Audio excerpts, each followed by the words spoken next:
What's up, guys? Welcome to my YouTube channel, Ramsey FCB. Today is episode 7 of our podcast, and we'll be looking at some big news in terms of the transfer and news that we have in the past 1 week, and also look at the match preview for the game between Barcelona and Atletico Madrid, and also the Osasuna and Barcelona game.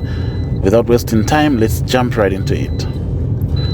Alright, so we'll start with the game between Barcelona and Osasuna, which was postponed after the death of Minaro Garcia, the doctor for the first team. The match was postponed to a later date. So the question is, when is the match going to take place? So there are a number of proposals that have been put forward by La Liga and also by the teams. Osasuna wants to play the game just after the international break, which will be on the 27th of March, while Barcelona are not keen on playing the game after the international break because some players might not be back, like Rafinha and Araujo might not be back from the international break yet.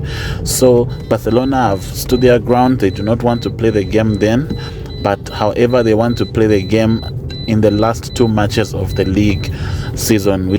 But there are many changes that could take place. Apparently, if Barcelona is knocked out of the Copa del Rey or even the Champions League, the match can be played in April or in May, depending on when the team might be free. So it doesn't make sense that Osasuna wants us to play the game now in March on the 27th, simply because they feel like later in the season they might be competing for something, so they want it to be free. Look, I do not believe Osasuna are going to challenge for the European position at all, and they are not anywhere near relegation. They are in the mid-table. So out of all this, they are going to come out in the mid-table. So there's nothing that they'll be competing for. But Barcelona, on the other hand, have a lot of games coming and their schedule is packed.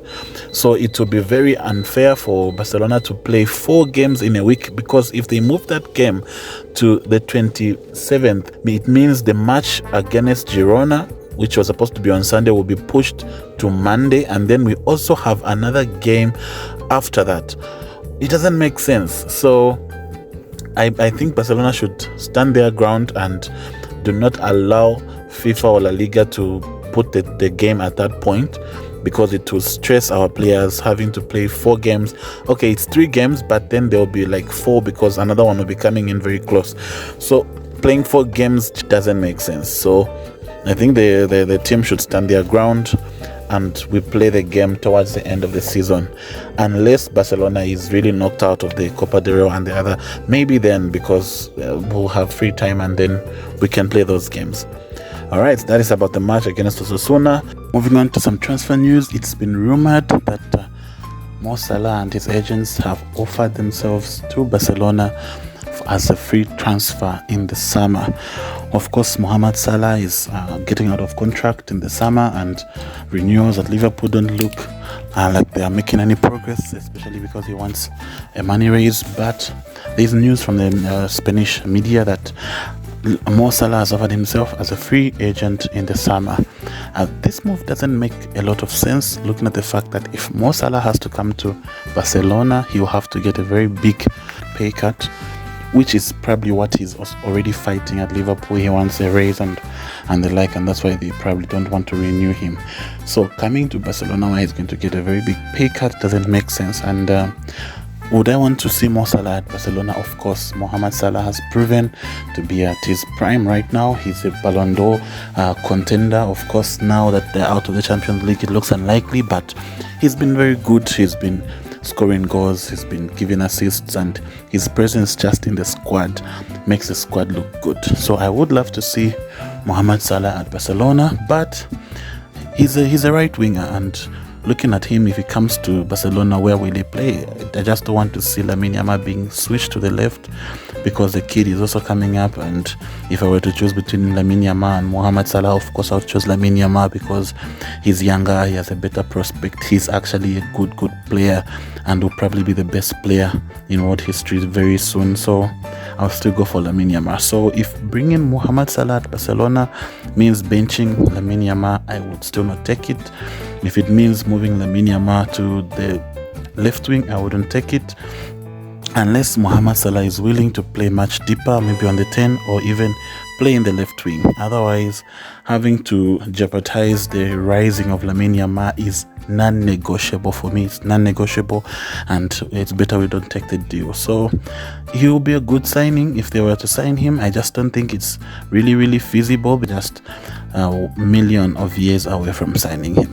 Moving on to the left wing, like I said, the signing of Luis Diaz is gaining traction more and more as the time goes by. Barcelona considering him as a very good option for that left wing, and they're looking at him as one of the prime candidates and the biggest transfer target that they would want to look at this coming summer. So nothing has taken place yet, but interest has been shown, and of course it will just come down to whether the club can afford him or not, and whether they are able to sign him and even register him when they get him. Of course, now we are back to the 1-to-1 rule, which makes it easier for the club to register players when they sign them. I love Luis Diaz, and I want to see Luis Diaz at Barcelona, and I think he would play very well together with Rafinha coming in and giving him a more free role, and then Luis Diaz sticking to the left wing. So I would want to see Luis Diaz at Barcelona. So let's watch the space and see what happens with regards to Luis Diaz.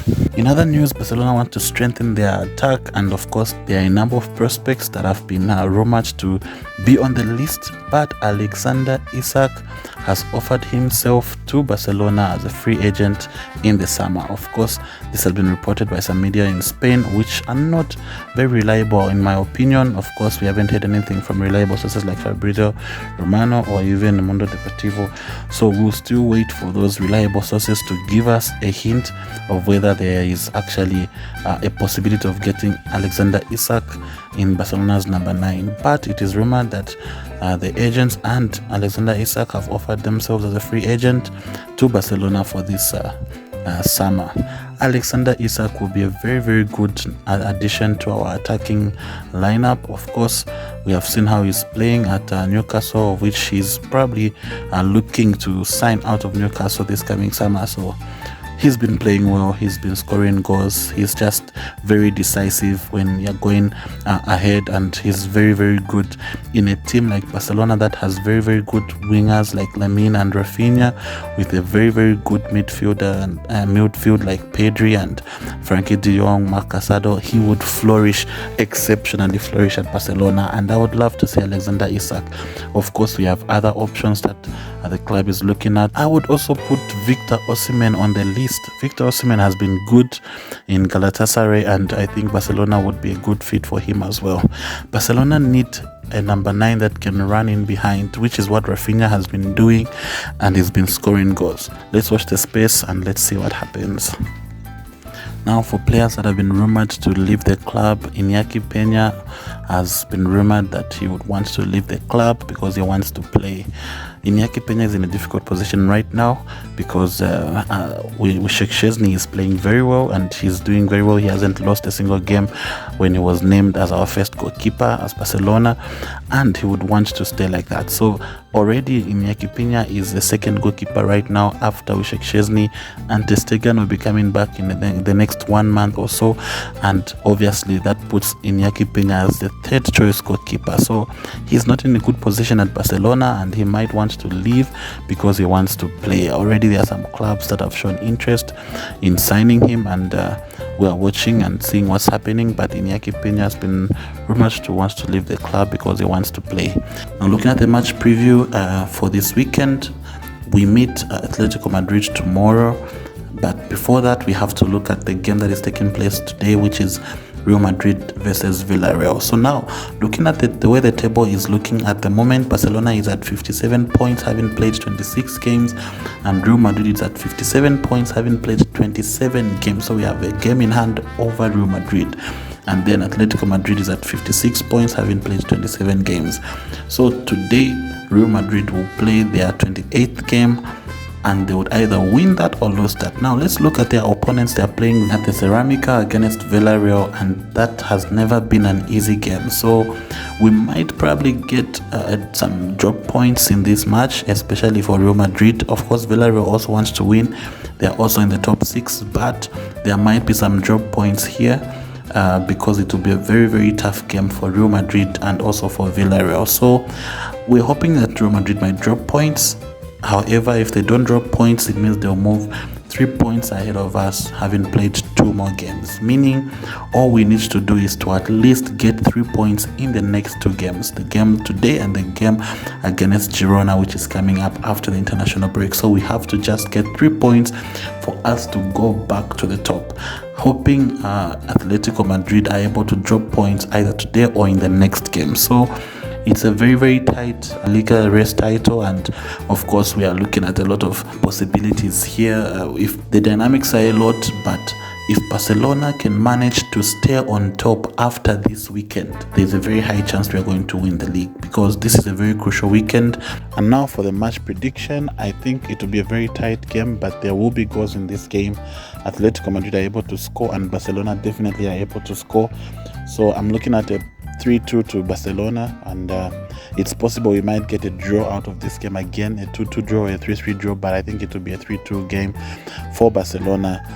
It will be very tight. We can also drop points, but I still believe in Hansi Flick and the team, and I think they'll be able to get a win out of this game. Alright, thank you guys for watching, and we'll see you in the next video. And as always, like, share and subscribe. Visca El Barça.